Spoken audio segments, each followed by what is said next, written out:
Okay, you don't have to whisper. Hi everybody, happy Thursday evening tutorial. How's everybody doing wherever you are out there on the internet today? I hope I have volume and all of that. So yeah, we had a super fun afternoon at the Beading Dreams. Today we had champagne and I made homemade pimento cheese because I have a lovely client who's also an amazing researcher who's helping me look into my great grandmother's china and crystal pattern. That would be the crystal. And so I decided that was a really good excuse for a china and crystal experience at the Beading Dreams. And then I decided to make homemade pimento cheese. Which is awesome! which my staff heartily approves. Well, okay, that's not fair. Sam didn't want any of the cheese, but everyone else on my staff heartily approves of my homemade pimento cheese, which is great because I'm not even a Southern gal. So pimento cheese is not ingrained in my genetic makeup. It's just something that I thought would be cool for a party once, and now apparently I make really good pimento cheese. So thank you, Pinterest, is what I have to say about that. So tonight is the Penannular brooch tutorial. That means that we are going to twist, bang, and sand some wire into the shape of this particular brooch. See? Yes. Yeah, so we're going to twist, hammer, and do other things to this wire. As my father always says, folded, spindled, and mutilated, which the spindled thing always kind of weirded me out as a child.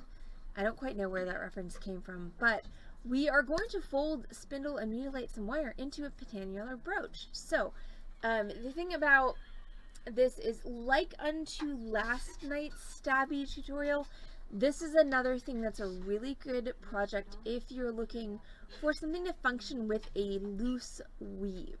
So penannular brooches were used, on kilts and things like that, plaids, things that were woven with fairly thick fibers, which means that the holes between the weave were a little bit bigger than things that are now machine woven or, God forbid, machine knit.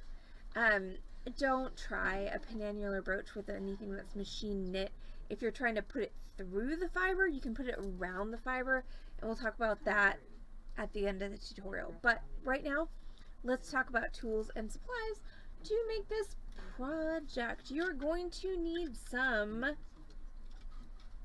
really thick square wires. So this is 12 gauge square bronze wire. Now, if you are extremely dedicated, which I am not, but you can actually get a square draw plate and you can draw down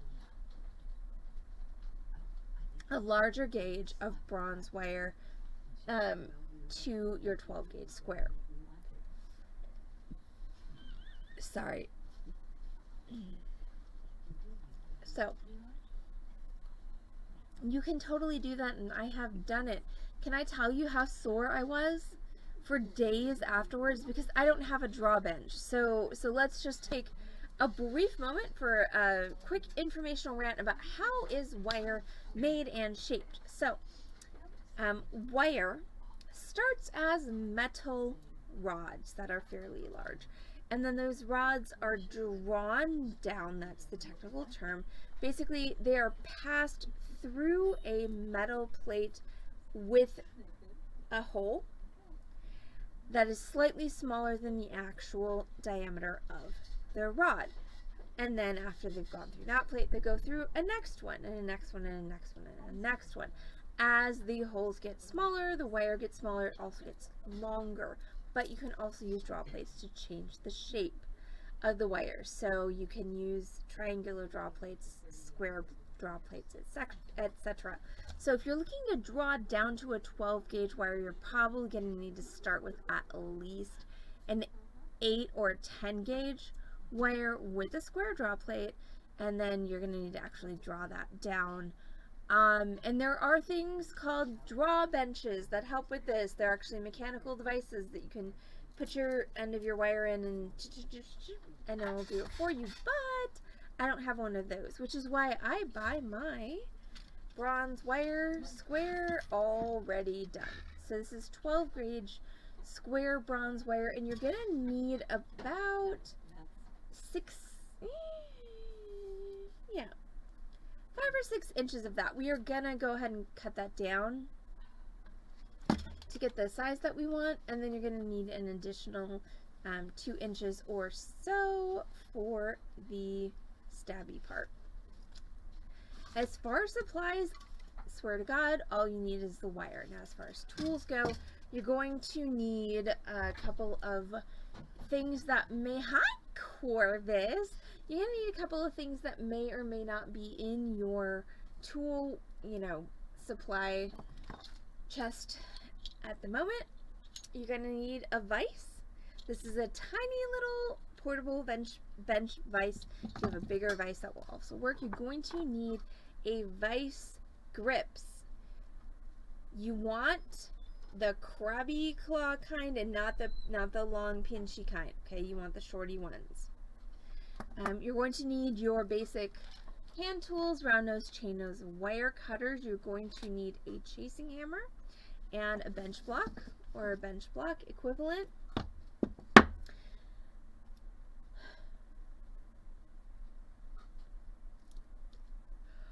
Shoot. Oh, sorry.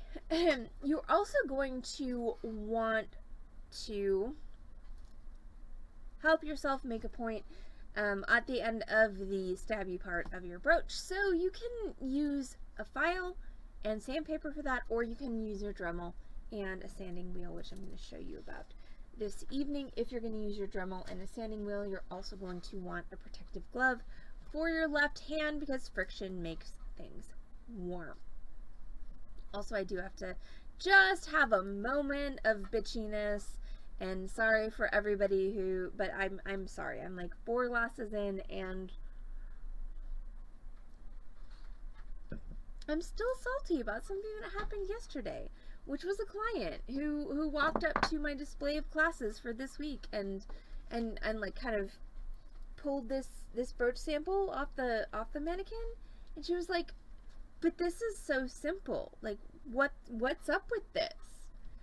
The implication, I think, being, this is so easy, anyone could do it. Why are you bothering to make a class out of it? And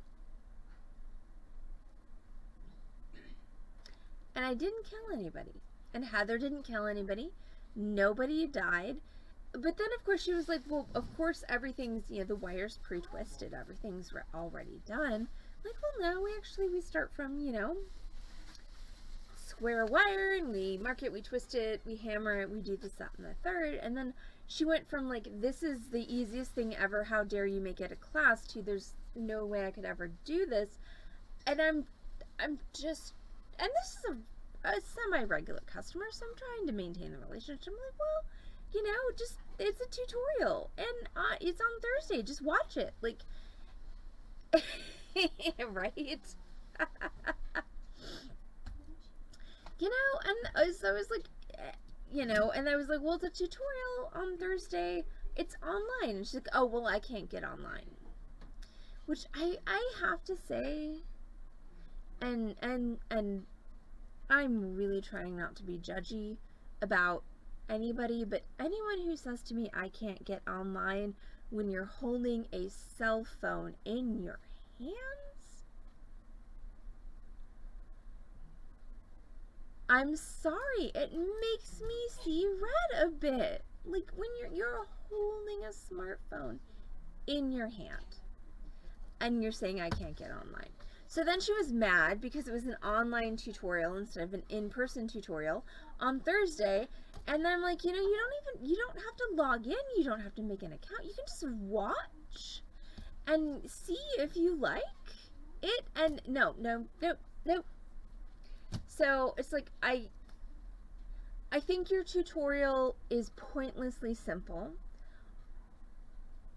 followed by, I think your tutorial is impossible to execute, followed by, I refuse to accept that I have the ability to watch your tutorial and learn how to execute it. And I'm sorry, people, like,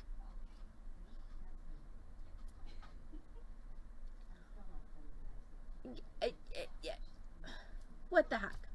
So, my point here, I would say Lori, she is probably, I'd peg her as somewhere between 64 and 69 years old, as a guess. Well, no one's cool enough to hang out with you, Corvus. But anyway, I think my point with this whole rant is that I really appreciate each and every one of you who tune in, and even though some of you don't even want to make the thing, you're still watching me make the thing. And guess what? I'm betting it did not take like sacrifices of limbs, goats, or firstborn children to get you online to watch me do the thing. So with that being said, let's go ahead and do the thing. I'm going to start with my 12 gauge square wire. I'm going to cut myself a piece of it. This may be longer. I know, Sharon, but the thing is, you don't resolve in the bull-headed, pig-headed, goat-brained, obstinate pie slice of that age group. I mean, really.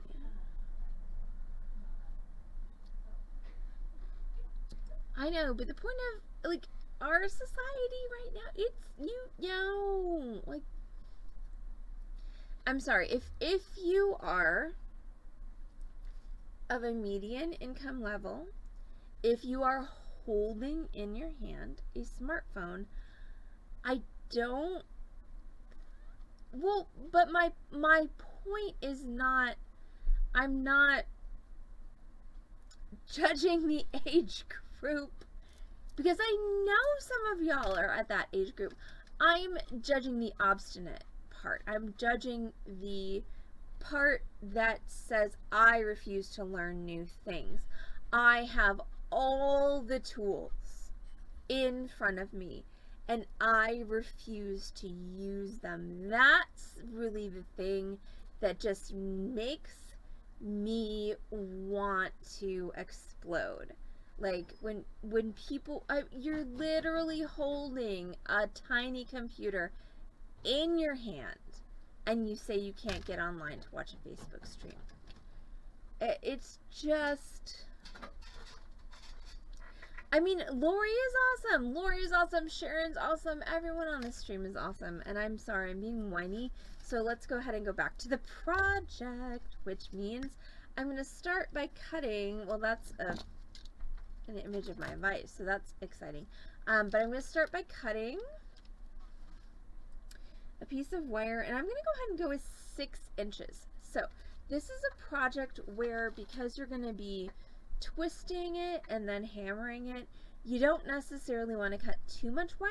So 6 inches is going to make you a brooch that is on average about 2.5 to 3 inches in diameter. So I'm going to locate my wire cutter, which is over here.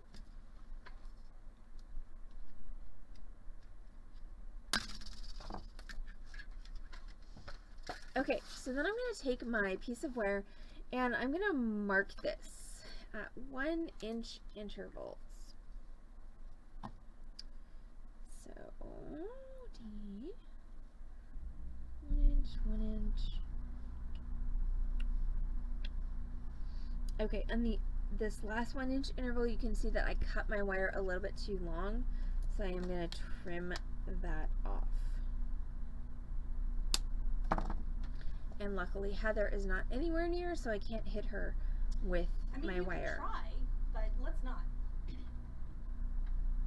I mean. You hit me. Really?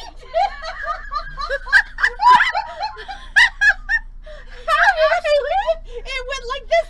How did I actually hit you? She hit me on my boot. I totally just threw that. Oh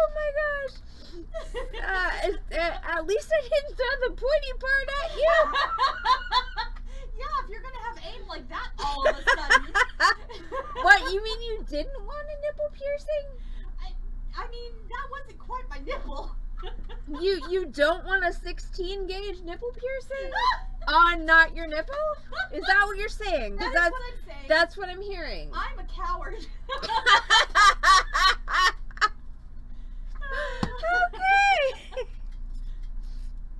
Apparently, Fate definitely has a sense of humor. Hi, Smee! We miss you. Okay, so I've got my... Oh, that's not the right button. Okay, so I've got my wire piece marked.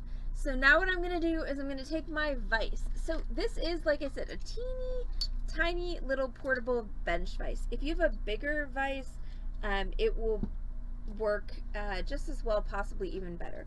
But for the moment, I'm just going to go ahead and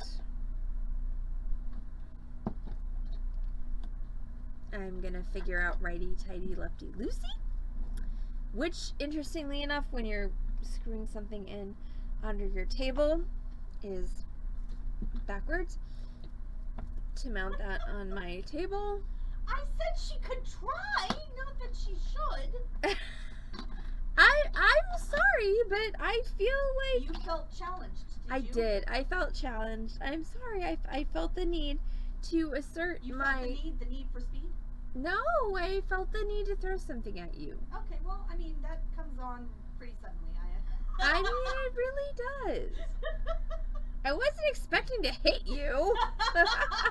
People feel the need to throw things at me suddenly fairly regularly, so. Luckily, Heather still likes me I do. most of the time after I feel the need to throw things at her. I love her. Okay, so I've got my vise and I've got my marked piece of wire. So what I'm going to do is I'm going to take this and mark, and I'm going to place that into my vise, and I'll turn it that way so you guys can see it. But you may have to look at the top of my head. And I'm going to tighten my vise. So that mark is right at the top of my vise. So obviously I need to tighten my clamp a bit. There are so many missing letters on the chat right now.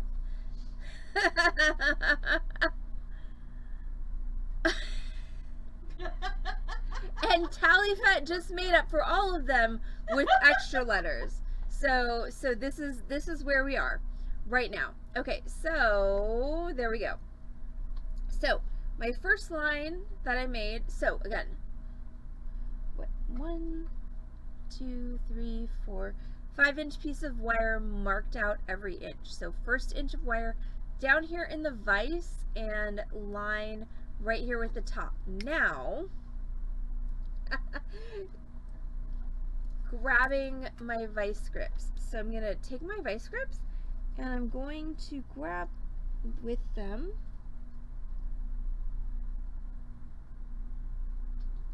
at my next line, and you want to make sure you can actually close them so that they snap. There we go. Okay, so that's my vice grips. Oh, are you off, Ivy? Bienvenue? Or no, that's hello. That's not goodbye. Sorry, it's been a long day. Ooh, Talifet, what beads don't you like?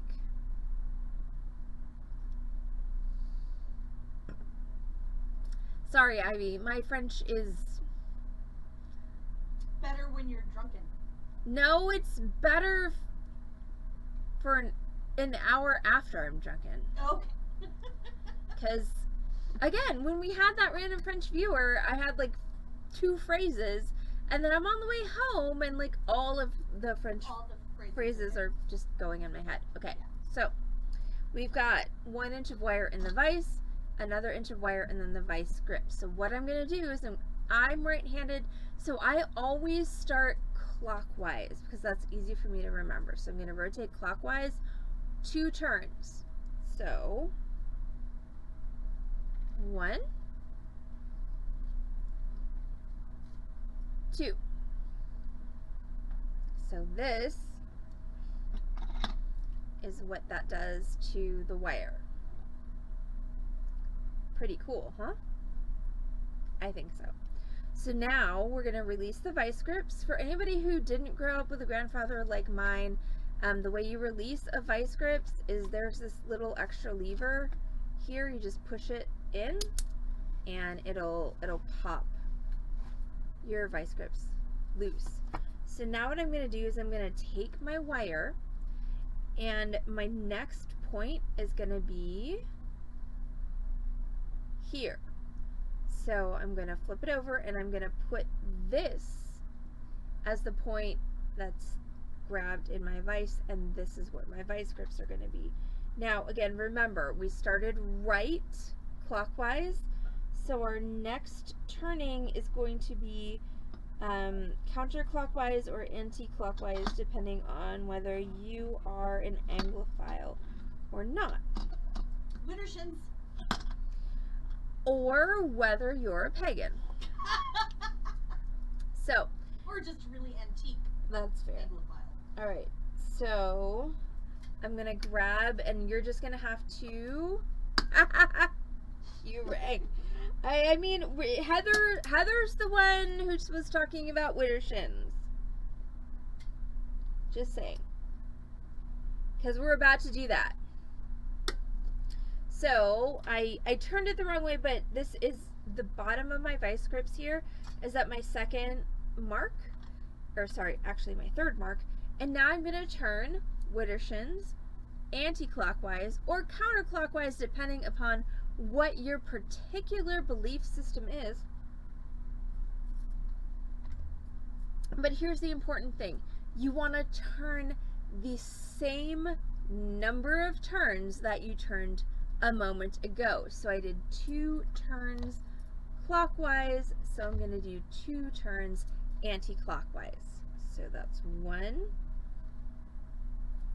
and 2. So what this does, the same number of turns, is it ensures, and then remember, extra lever, release, there we go, is it ensures that the density of the twist is the same. Now we're going to move it down and see what we have. It's actually pretty fascinating to just like rotate it. But we got opposite turns. So we're going to go down 1 more. And so if we're going on a method of clockwise, anti-clockwise, this one's going to be clockwise. Hey, what's the opposite of Widdershins? Like Other shins? Huh? Other shins.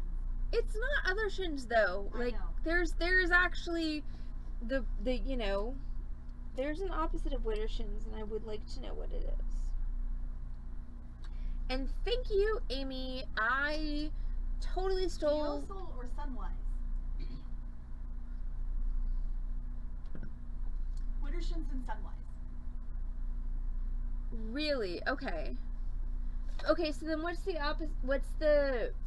opposite of Deosil? Antisil? And thank you, Amy.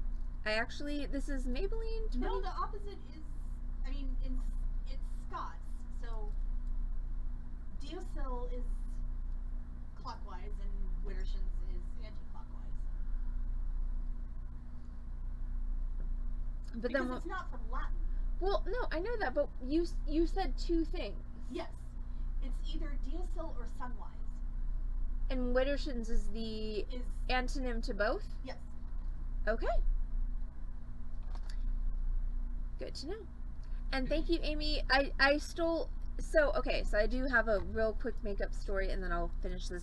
But, so I have a client who pays me generously to come out to her home every week for a couple of hours and teach a little private class for her and her friends. And they are affluent people. Thank the Lord they're also liberals, because I go to plenty of affluent people's houses where I have to listen to things that I don't necessarily believe politically and just bite my tongue. But she was incredibly generous. The week after Christmas, she treated all of us, including me, to a little snack of tarts from La Madeleine and mulled wine. And of all of us sitting around the table, at the end of the snacks and mulled wine, there was one woman who had lipstick still on. Spoiler alert, not me, but I was like,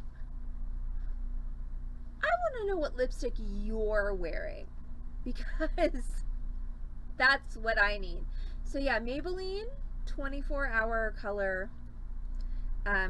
It's a double-sided thing. It's got a color and it's got a gloss.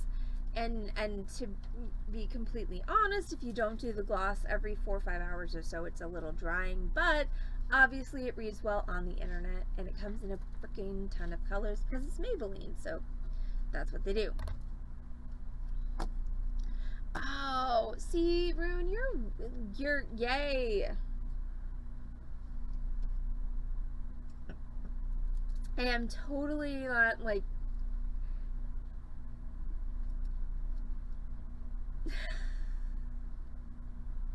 That's another funny story. Okay, so totally admiring Rune for the purple and the black, because that is definitely not something that I'm down for, though I know that Corvus could totally rock it. Rune, have you tried, and this is okay, I kid you not, I'm 43 years old and I just discovered Pond's cold cream like what? 2 months ago. How did your dance teachers not tell you about You realize that they can see you, right? Hi. There's a you can totally see the Heather. She's no, but right now there. I know. Well, you're sitting right there in the. They can all see you. And Rune says, "Hello, dear." But no, I for some reason cold cream was never a part of my life until like a month ago. I'm gonna go. I know. But yeah, so if you go on Amazon, you can get 3 really big jars of cold cream for like $20, and they actually take off the long wear lipstick along with everything else, including the eyelash adhesive. It's freaking amazing. And no, nobody ever told me about this. Like, not my dance teachers, not my theater teachers, not my freaking theater makeup teacher, like nothing. So I feel robbed. You were but horribly abused. But at least I figured it out, you know. I mean, I probably, you know, I'm more than halfway done with my life, but at least I figured it out now. So yeah, and also I feel like, and you know, please feel free not to comment on this, but I feel like since I've started using cold cream instead of soap, my skin looks much younger. Again, because it's still moisturizing. Feel free not to comment on how old my skin looks. Alright, so we're back to the project now, and we're back to another rotation. So this one was, okay, clockwise, anti-clockwise, so this one is clockwise. I'm sorry, I just love anti-clockwise as a word because it was used in the Avengers, not the Marvel franchise, but the one with Dame Diana Rigg.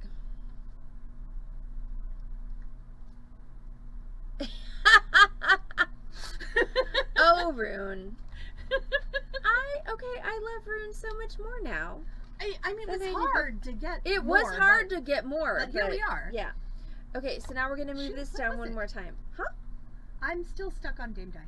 Dang it. And I said she, I think, for Rune. I'm so sorry. They are amazing. And my favorite. And also, I turned 24 a lot of years ago. It was also the Avengers. No, it was. I know that. Oh, okay. But I can't remember, like, so there was one man, and the character was John Steed, and then he had 3 female companions, and Diana Rigg is the most famous, But what the hell was the name of the guy who played John Steed? I feel like his first name was Patrick. But that might just be because he was British. Yes, Patrick McNee. Patrick McNee, there we go.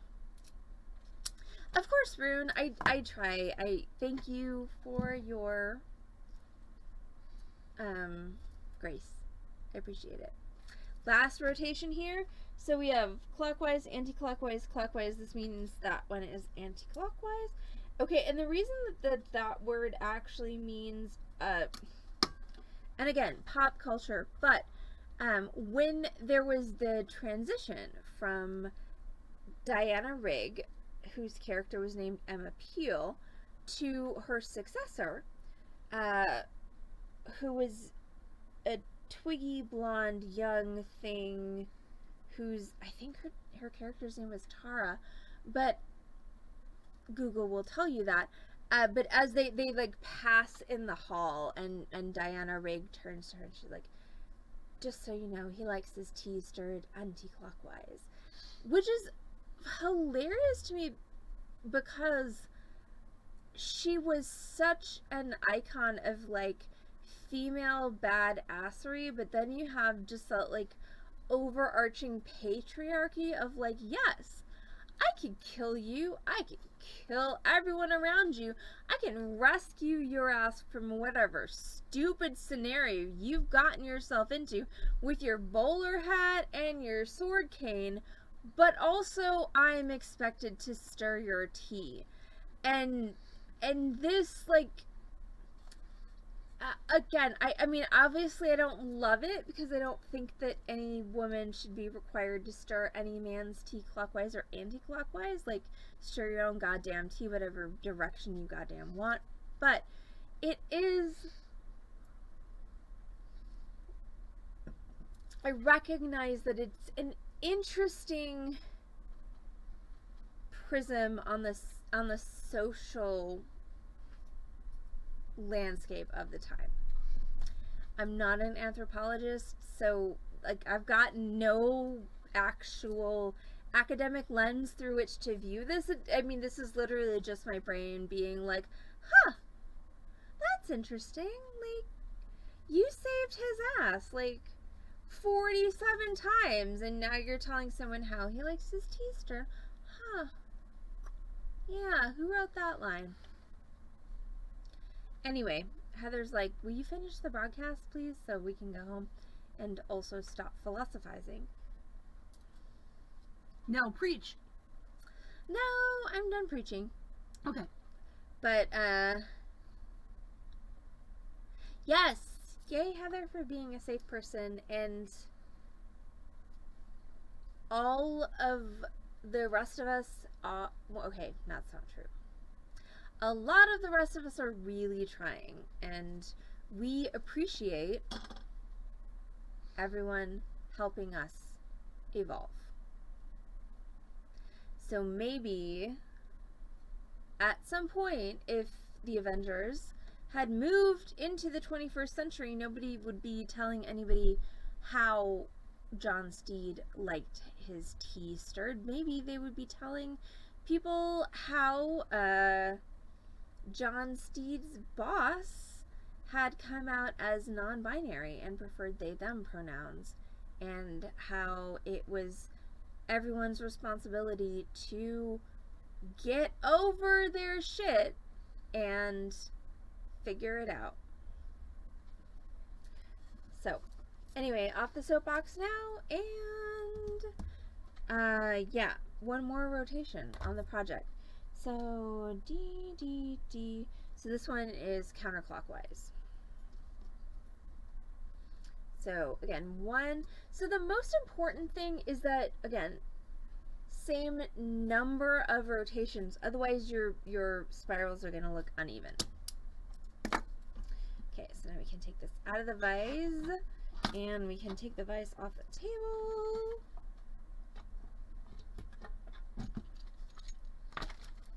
Okay, so now this is what I have.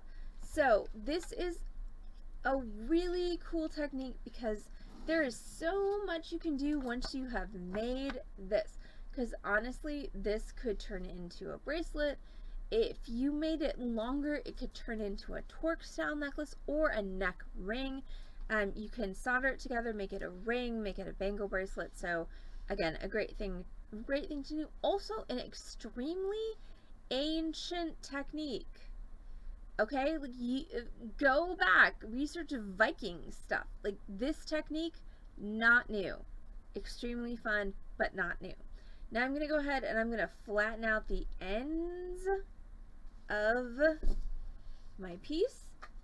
It's going to get a little bit loud for a minute, so if you want to mute me, go ahead and do so. But what I'm going to do is I'm going to take my bench block, my hammer, and I'm going to pound the crap out of this end until it looks like a paddle.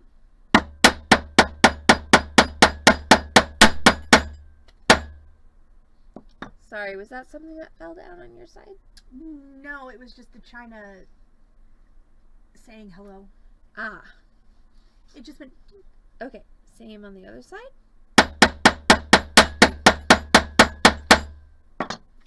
Alright, so that's going to be our brooch piece. I'm going to cut one more piece that is shorter for our stabby bit.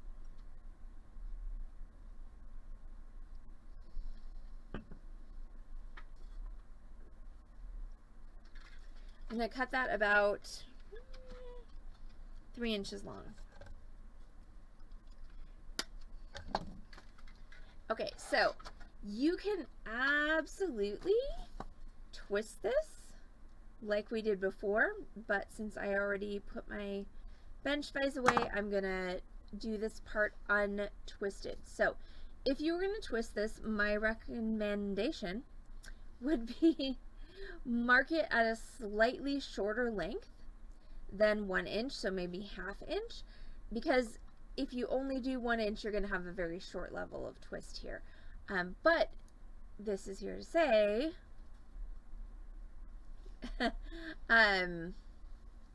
yeah, so this is here to say that you don't actually have to twist this at all. So I've got my twisted piece that's got my hammered ends, and then I've got my straight piece. Now, this is a stabby project. In case anyone didn't notice, I did say this is stabby project number 2. So, we need to make it stabby. Since I already have a sanding bit in my Dremel from yesterday, I'm going to go ahead and use that to help me.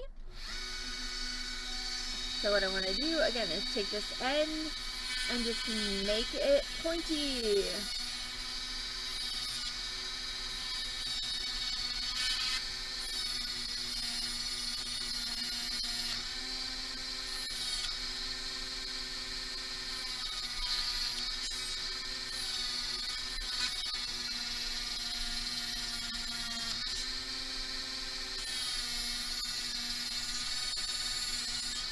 And this is a lot thicker wire than last night, so the power tools do come in handy.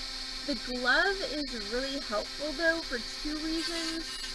Number 1, obviously it protects your fingers, but number 2, the metal gets really hot because friction. And I realize that the phrase friction is hot is something that could absolutely be That belonged last night on our stream, but it's also a scientific fact. Or it's friction true. makes things hot, I guess does. would be the better way to do it.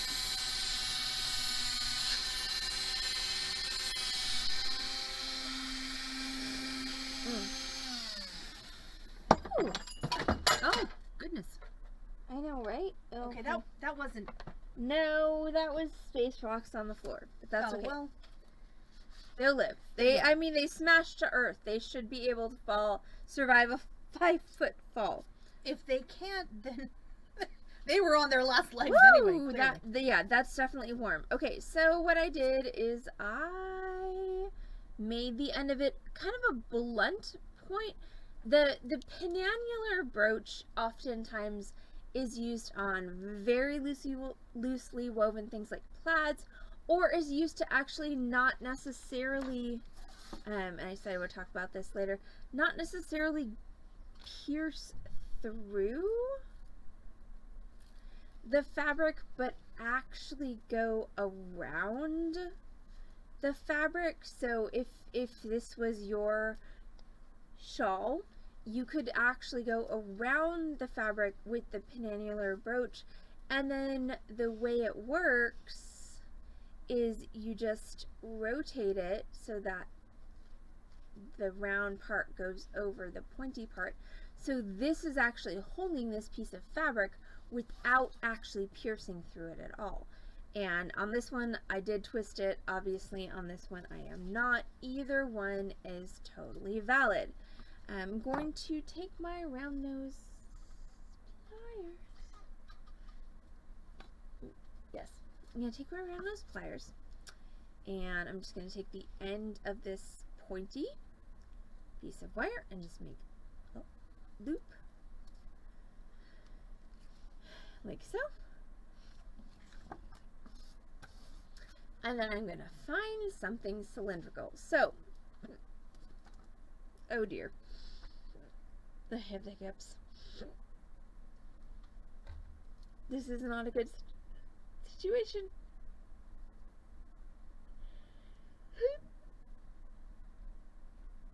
Okay, somebody scare me, please. Your mom's coming in next week.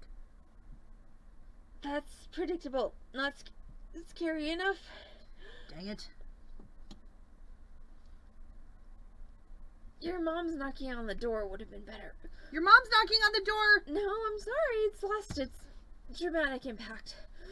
Your mom's decided to clean up my space. Oh wait, that's only scary to me. Wait, you mean the social media platform? No, I mean my desk space. Oh shoot, help people, I may die. No dying, no. I say no.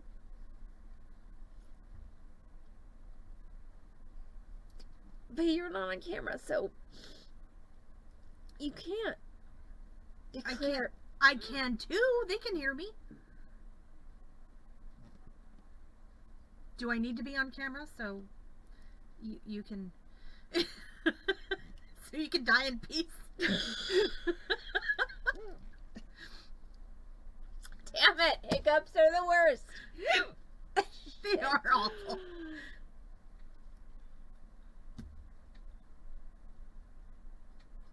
Okay, we're gonna take a pause for station identification, and I'll be back in a minute.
All right, everybody, I appear to be able to speak normally for the moment, so we're going to go ahead and finish this tutorial. So I have this lovely piece of wire that I have twisted, hammered the ends. I know, right? I'm back for the moment until my diaphragm decides it's going to rebel again. So I have this lovely piece of wire that I've twisted, hammered the ends, and then I have this other piece of wire that I have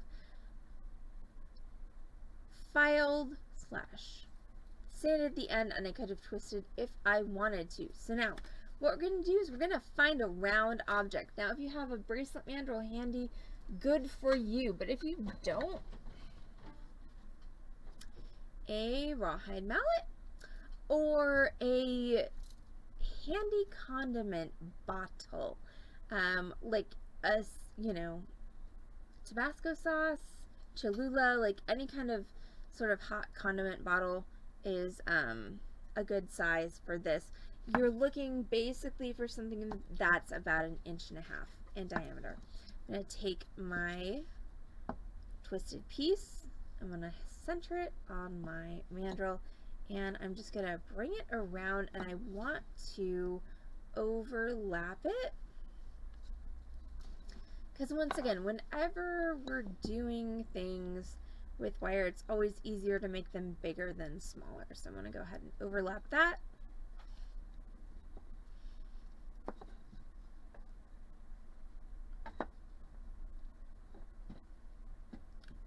There we go.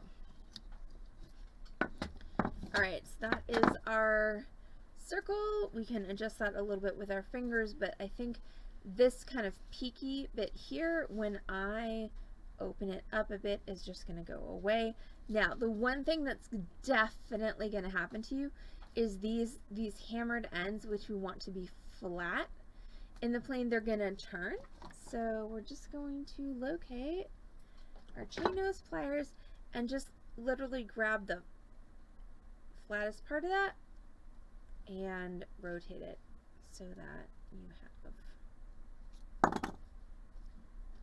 flat ends. And then if you want to, you can use your chain nose pliers to finesse this end bit so that it continues the curve of that penannular brooch. So see the difference? That's the one that I moved, and that's the one that I didn't.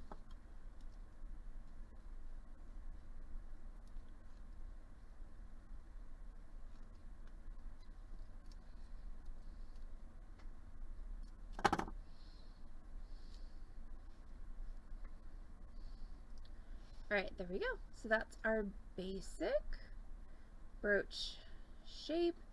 And then this is our pin. So our pin is just going to slide up and go like so. So once again, the pin can be twisted or not. It's up to you, but either way, this brooch, and once again, the brooch works really by the fact that the pin is free floating. So you can rotate it out, and then, hey, look, we can do the same thing. So literally the looped part goes over the fabric, the pin goes under the fabric, catches on the edge, and then you just rotate the edge. And the ideal to make it look good is when you rotate the edge of the brooch, you want it to go over the fabric, like so. And that is your penannular brooch. So that's it for us on this Thursday night. Yes, there were no torches. You know why? Because I actually did it right. If I had done it wrong, there would have been torches because I would have had to anneal things. But thank you so much, everyone, for joining us on this evening stream. So tomorrow night is Zoom Crafty Cocktail Hour. That's going to be from 6 to 8 p.m. Anybody who didn't receive the Zoom email, go ahead and email us at beadingdreamsdallas@gmail.com. We'll make sure you get that. But Heather already sent it because she's a badass. She did. So if you didn't get it, when you email us, make sure that you include where we should email you back. And then Saturday is going to be these. Okay, so ombre hoops. Ah! Corvus, you're amazing. Holy cow. What? Okay, so Corvus is the best. And so tomorrow we have Zoom. Saturday is ombre hoops plus another tutorial and sale on Saturday. So yeah, it's definitely rest time for me and Heather, so we're going to finish up closing and we're going to head out. So thank you all so much. You're the best, Corvus. And we will see you all back on this channel, twitch.tv/Beading Dream on Saturday. Okay. Tomorrow is Zoom. If you want the Zoom info, type !Zoom into the Twitch chat. Otherwise, we will see you Saturday on this channel, twitch.tv/Beading Dream at 6 p.m. with that ombre hoop tutorial followed by a sale. Everyone have a great night, and we'll see you all tomorrow or Saturday. Bye.